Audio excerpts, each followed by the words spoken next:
My name is Richard Keller, and I'm going to go over my class diagram for Overclock, my capstone project, and after that I'll also go over my flowchart for the gunner, which is back here, just the basic update loop of what the gunner will be responsible for.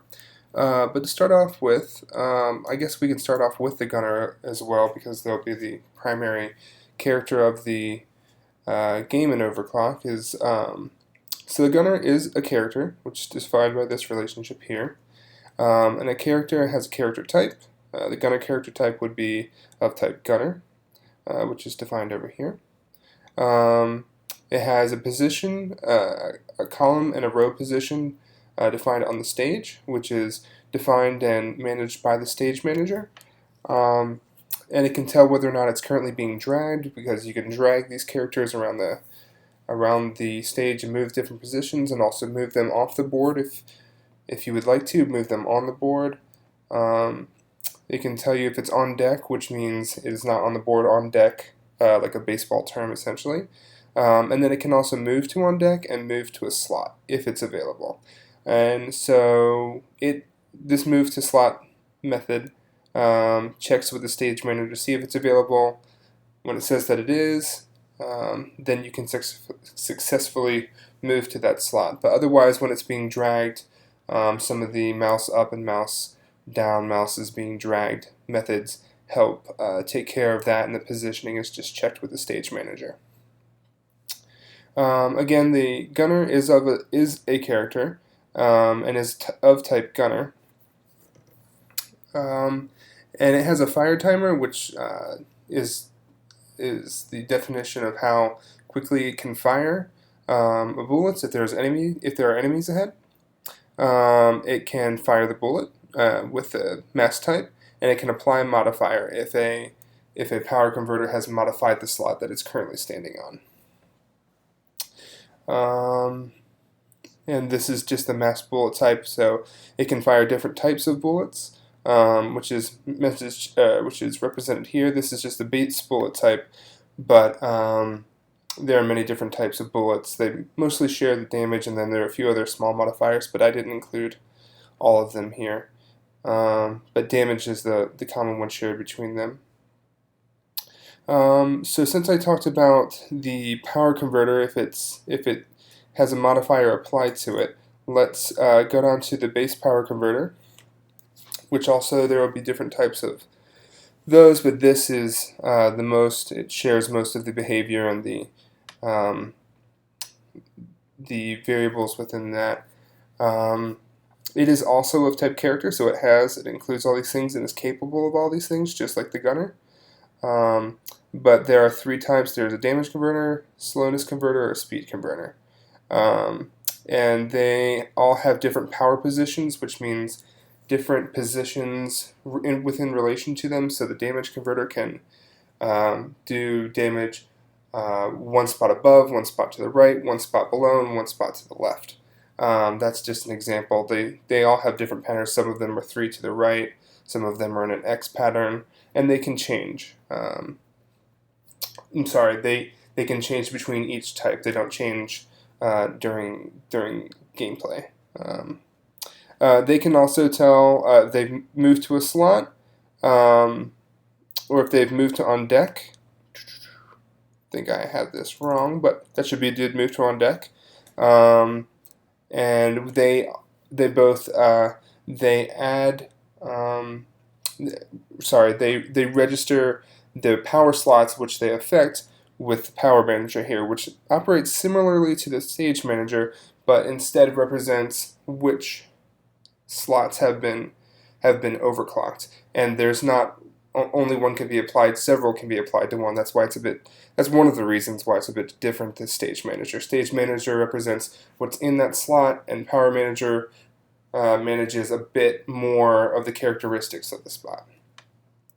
And these methods can modify that, and when the gunner is meant to apply its modifier, it checks with the power manager, which the base power converter registers with, and says, is my slot, which is defined by these two positions here, is that overclocked.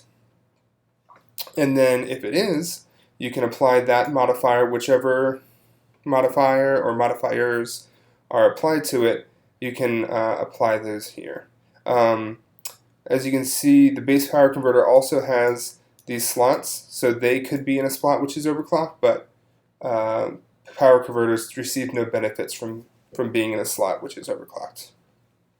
I think I've touched on all the different relationships within here. There are a few different things I didn't mention, such as sound and animations and what that all looks like, but I figured that would get too cluttered, and I also figured the point of this exercise was to show the relationships between other classes and not so much individual repeated features of different classes and characters. But this should give you a pretty good idea of this relationship.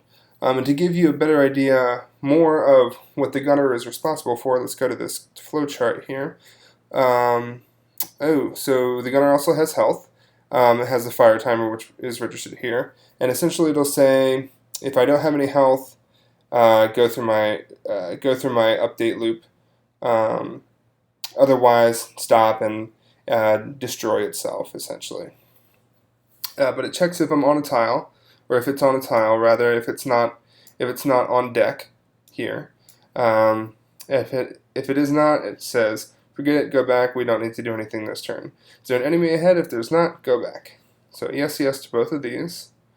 Fire timer, it checks with delta time, and it's constantly decreasing, so every second, as is defaulted, it should fire a bullet so long as these two conditions are met.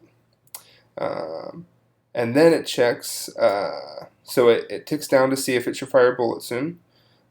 It checks if the tile is overclocked. If it is, it applies modifier, and we'll get to that over here in just a second. Otherwise, it goes to check immediately, is it time to fire a bullet? So is the fire timer decremented enough to have been equal to or less than 0? So if it goes to apply modifier here, it checks to see, is this are we a speed modifier? If it is, then decrement the time again, meaning jump ahead, go faster, essentially at twice the speed. We should be decrementing the time. So it'll ensure that the bullet is fired within less time. Otherwise, so these aren't mutually exclusive. They can combine with one another. They can multiply on top of one another. So it does that. Otherwise, it'll come down here. Or when it's finished with that, it'll come down here. Slow bullet modifier. Yes, then it applies. If it applies the slowness ability to the bullet. So this is not on the character itself. This is on the enemy that it will be affecting. So the enemy will be affected with slowness for a number of seconds if it's hit with this particular type of bullet. And then is this a heavy damage bullet modifier? If it is, then it's just it's 3 times the damage, just a higher rate of damage essentially. It combines all of these and then spits it back out. So you have now registered your bullet, whether it's modified or not modified. Then it checks if it's time to fire. If it's not, again, not yet. Or it goes back through. Otherwise, if it is time to fire, it resets the fire timer, so it goes back to 1 second, fires the bullet, and then I have this down here. This isn't necessarily part of that update loop. This is more of a reaction to the enemy acting on it, but this is technically a part of the update loop, so I included it here. It represents if the enemy has attacked it, and if the enemy attacked it for how much damage, then it's going to decrement that damage to from the health, and then it'll go back and return. So that's how you get here essentially. I just wanted to close that gap because that's not essentially part of this, but I still wanted to close the gap of like how would the health either get to 0.